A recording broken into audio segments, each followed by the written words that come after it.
So ayun, gumawa ako ng dishwashing liquid kit galing sa Kenlab dishwashing liquid DIY kit na mabibili dito sa TikTok shop. 250 pesos lang po ito. Makakagawa na kayo ng 15 to 16 liters ng dishwashing liquid. Ito pong ginawa ko ay lemon scent. Ayan po, sinasali na po namin sa 1 liter na PET bottle.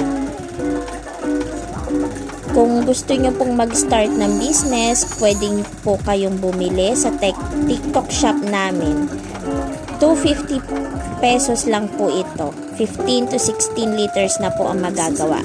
So makikita nyo po, napakalapot po ng nagawa namin na dishwashing liquid. Kaya maganda rin po ang quality nito. At hindi kayo mapapahiya kapag ito ang binenta nyo.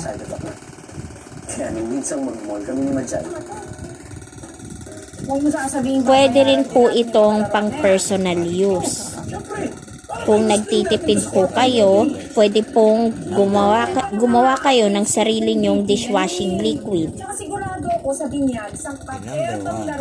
250 pesos lang po ito, makakagawa na ng 15 to 16 liters yield. Mabango pa po ito.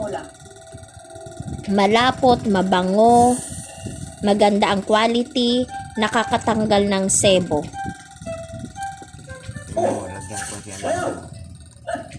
At madali lang po itong gawin. Kompleto na po ang Kenlab dishwashing liquid kit. May kasama na rin pong instruction. Kompleto na po sa mga ingredients. Tubig na lang po ang idadagdag nyo. Malapot pa ito kasi.